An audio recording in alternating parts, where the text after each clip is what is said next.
क्योंकि वो उनको फकीयों की तरह नहीं बल्कि सहबे अख्तियार की तरह तालीम देता था। पाक कलाम पढ़े और सुने जाने पर खुदावंद की खास बरकत हो। तेरा कलाम ज़माने में है खुदा बंदा, तेरा कलाम ज़माने में है खुदा बंदा, असर दिखा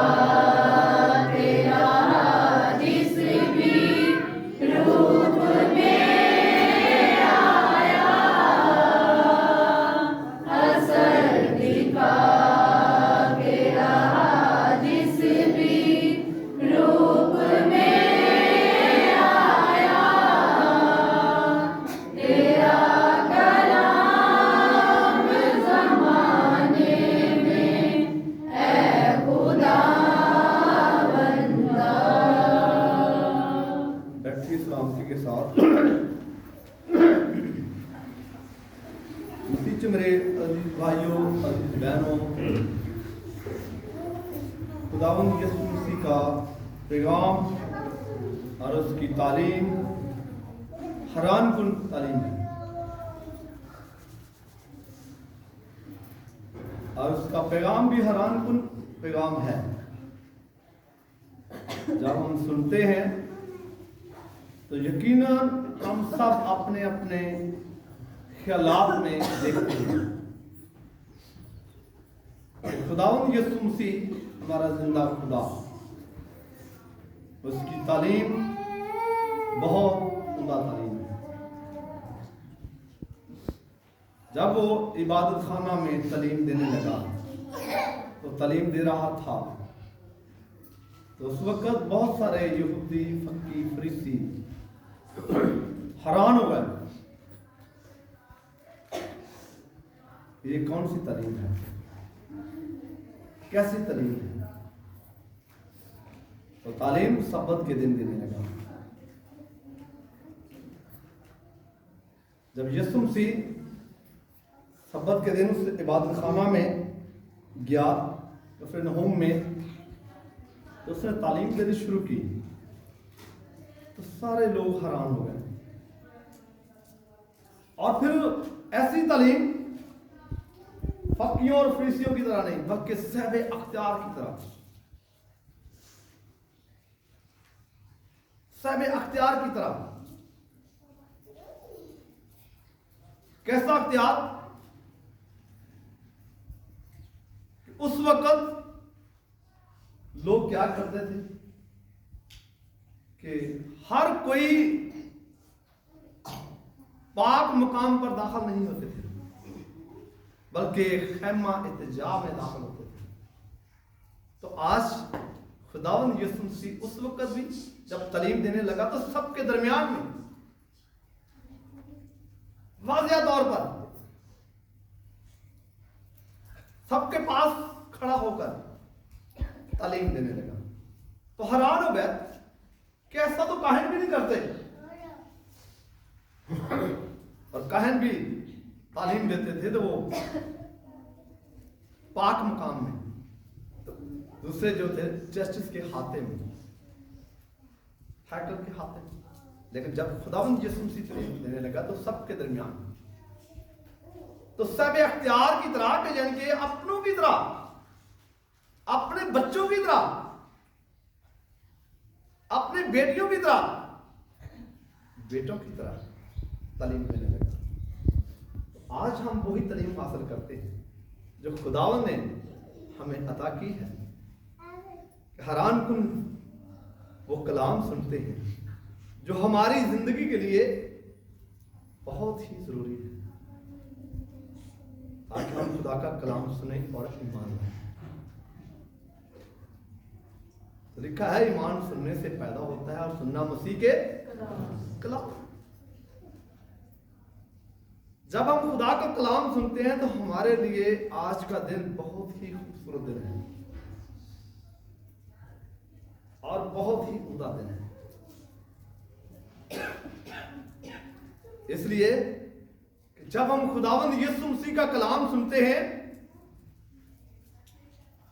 तो हम निजात पाते हैं, अपने आप को तब्दील करते हैं, तौबा करते हैं, अपने गुनाहों का इकरार करते हैं,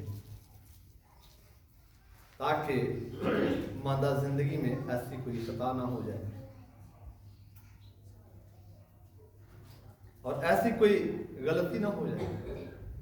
जब हम खुदा का कलाम सुनते हैं तो खुदावंद यीशु मसीह ने इस वक्त बड़े खूबसूरत अल्फाज के साथ ये पैगाम दिया। फिर वो उसके नहूम में दाखिल हुए और फिर फौर सब्बत के दिन इबादत खाना में जाकर तालीम देने लगा। इबादत खाना में जाकर सब्बत के दिन तालीम देने लगा और लोग उसकी तालीम से हैरान हुए, क्योंकि वो उनको फकीरों की तरह नहीं बल्कि सहबे अख्तियार की तरह तालीम देता था। सहबे अख्तियार की तरह तालीम देता था। आज हम भी वो तालीम हासिल करते हैं जो खुदा हमें अपने पास बुलाता है, हमें आवाज मारता है। उस वक्त लोगों को दिल में क्या होता था कि आज सब्बत है, कोई कारोबार नहीं है, आज पाक दिन है, हमने कोई कारोबार नहीं करना, और ना ही वो करते थे और ना वो खाना पकाते थे। वो हफ्ते वाले दिन ही, जुमे वाले दिन ही अपनी तैयारी कर लेते थे ताकि हफ्ता सब्बत है तो हम खुदा की इबादत करें और खुदा की शुक्रगुजारी करें, यहोवा को तरजीह दें, खुदा को तरजीह दें। तो सारे कारोबार ठप और फिर वो खुदा की इबादत करते थे। तो आज खुदा हमारे कारोबार को इतवार वाले दिन ज्यादा नजर आते हैं। खुदा देखता है कि मेरा ख्याल कितना करते हैं, मेरे पास कितना आते हैं। तो बहुत सारे ऐसे लोग हैं ज्यादा इतवार की काम करते हैं, इतवार की छुट्टी होती है,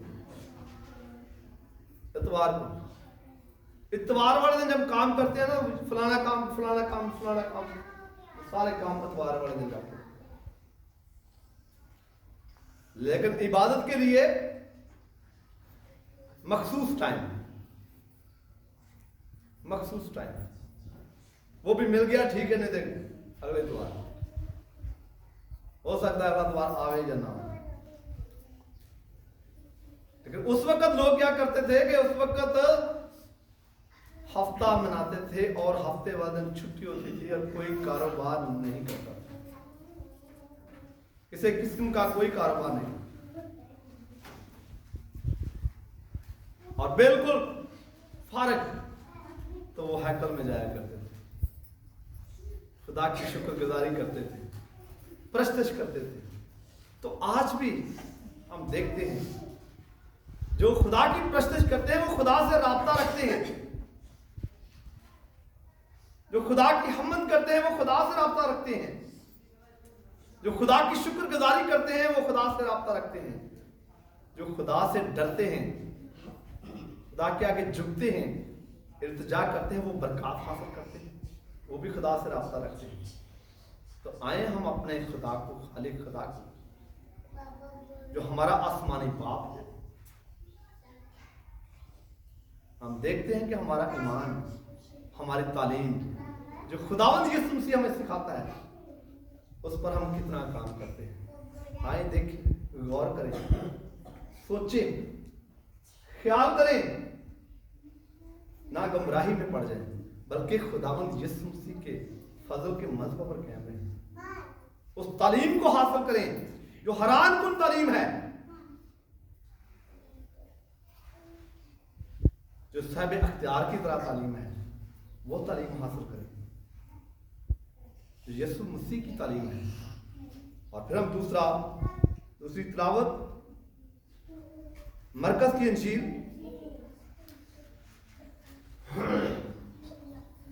और उसका 16वां बाब है।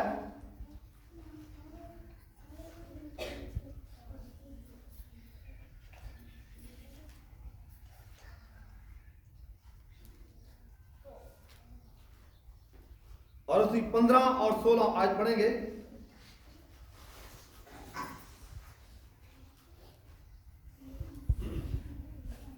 और उसने उनसे कहा कि तुम तमाम दुनिया में जाकर सारी खलकत के सामने अंजील की मनादी करो। जो ईमान लाए और बपतिस्मा ले वो निजात पाएगा, और जो ईमान ना लाए वो मुजरिम ठहराया जाएगा। आमीन आमीन। और उसने उनसे कहा कि तुम तमाम दुनिया में जाकर सारी खलक के सामने अंजील की मनादी करो। अंजील की मनादी करो, ये हमारी तालीम है, हैरानकुन तालीम कि सारी खलक के सामने अंजील की मनादी करो, और जो ईमान लाए और बपतिस्मा ले वो निजात पाएगा। जो ईमान लाए, तो जब हम ईमान लाते हैं तो ये बहुत ही बड़ी खूबसूरत बात है कि ईमान लाना। लेकिन ईमान जब लाते हैं तो फिर हमें इत्तेकाद होना चाहिए, बेइत्तेकादी नहीं होनी चाहिए।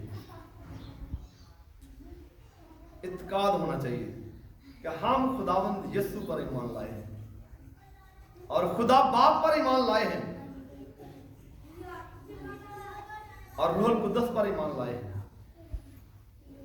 हमारा निजात दहिंदा खुदा है, निजात देने वाला है।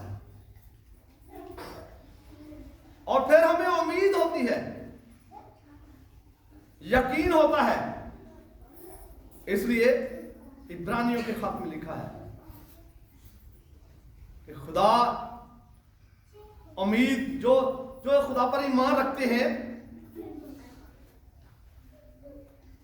और जिनका ईमान खुदा पर है,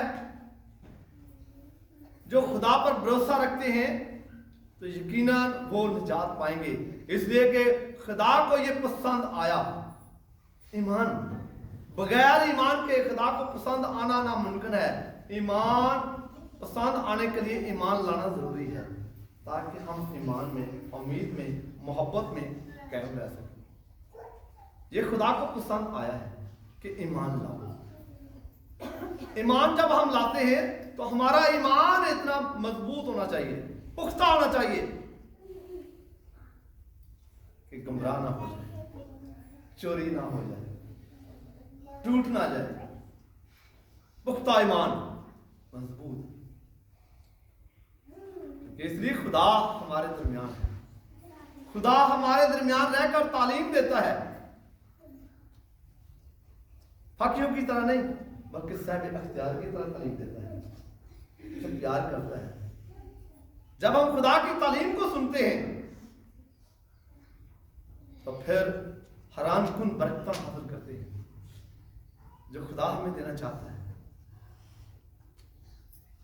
और फिर खुदा का कलाम हमें रास्तबाजी की राह दिखाता है, रोशनी की राह दिखाता है। और फिर वो राह जो अब्दियत की राह है, वो राहें जो सलामती की राहें हैं, जो मोहब्बत की राह है। खुदा हमें उसी राह पर लेकर चलता है। ऐसा प्यार करता है कि हमारे नस्ल दर नस्ल,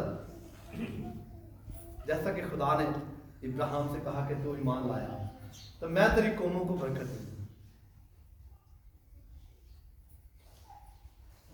हमेशा बरकत दूंगा। तो खुदा पर ईमान इब्राहिम जब लाया तो यकीनन खुदा को पसंद आया। तो आज वो ईमानदारों का बाप है। खुदा ने उसे ईमानदारों का बाप बना दिया, तो इसलिए खुदा हमसे भी मोहब्बत रखता है, हमसे भी प्यार करता है। मुकद्दस यूहन्ना रसूल की इंजील उसका 14वां बाब है और उसकी 24 आयत है।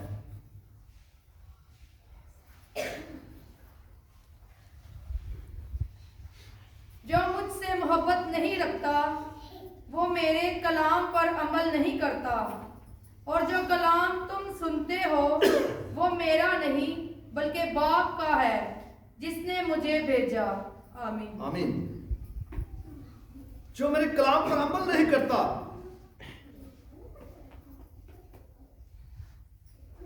जो मुझसे मोहब्बत नहीं रखता, वो मेरे कलाम पर अमल नहीं करता। और जो कलाम तुम सुनते हो मेरा नहीं बल्कि बाप का है जिसने मुझे भेजा है। खुदावंद यीशु मसीह की तालीम है, हैरानकुन तालीम, कि वो मेरा नहीं बल्कि मेरे आसमानी बाप का है। और जब हम खुदा का कलाम सुनते हैं तो यकीनन आसमानी बाप खुश होता है, उसके फरिश्ते खुशी मनाते हैं। जब हम खुदा की तालीम को हासिल करते हैं, ईमान के साथ कबूल करते हैं, खुदा से मोहब्बत रखते हैं, उसके बेटे से मोहब्बत रखते हैं, तो बेटा हमसे मोहब्बत रखता है और आसमानी बाप हमारे पास आता है। मुकद्दस मरकज की इंजील 6 बाब और 6 तो 12 आयत है, बड़ी खूबसूरत आयत है।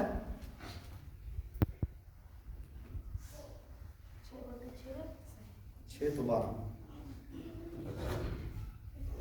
और उसने उनकी बेइत्कादी पर तजब किया और वह चारों तरफ के गांव में तालीम देता फिरा।